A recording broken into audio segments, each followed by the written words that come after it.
Oscar Wilde, The Picture of Dorian Gray, Part 102.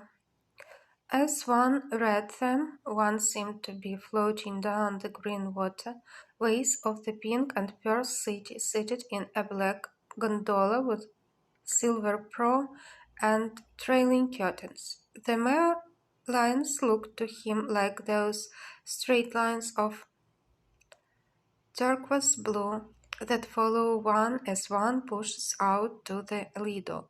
The sudden flashes of color reminded him of the gleam of the opal and iris-throated birds that flutter round the tall honey-combed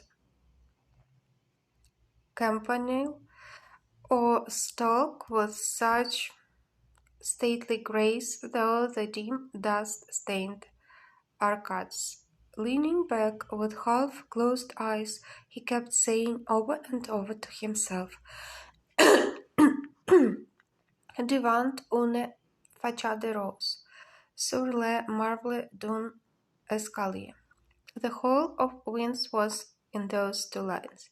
He remembered the autumn that he had passed there, and the wonderful love that stirred him to mad, delightful follies. There was romance in every place, but Winds, like Oxford, had kept the background for romance, and to the true romantic background was everything or almost everything.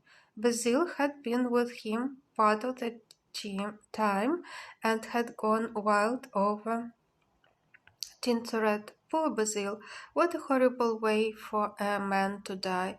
He sighed and took up the volume again and tried to forget.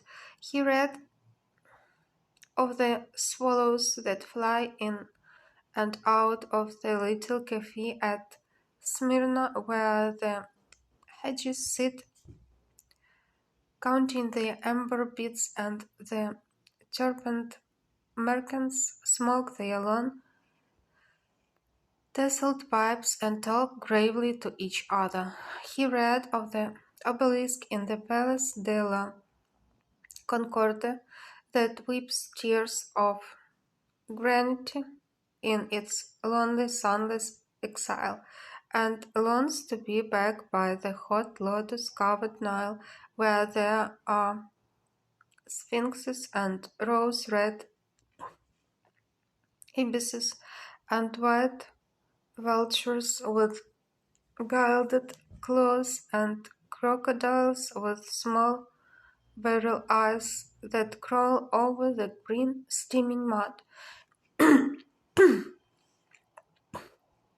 He began to brood over those verses which, drawing music from kiss-stained marble, tell of that curious statue that Gautier compares to a contralto voice, the monster charmant that couches in the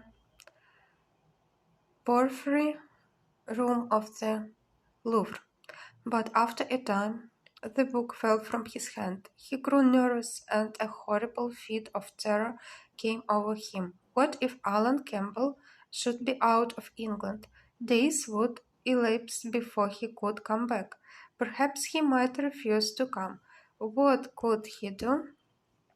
Then every moment was of vital importance. They had been great friends once, 5 years before, almost inseparable indeed. Then the intimacy had come suddenly to an end. When they met in society now, it was only Dorian Gray who smiled. Alan Campbell never did. He was an extremely clever young man, though he had no real appreciation of the visible arts, and whatever little sense of the beauty of poetry he possessed, he had gained entirely from Dorian. His dominant intellectual passion was for science. At Cambridge he had spent a great deal of his time working in the laboratory and had taken a good class in the natural science triples of his year. Indeed, he was still devoted to the study of chemistry and had a laboratory of his own, in which he used to shut himself up all day long, greatly to the annoyance of his mother, who had set her heart on his standing for Parliament and had a vague idea that a chemist was a person who made up prescriptions.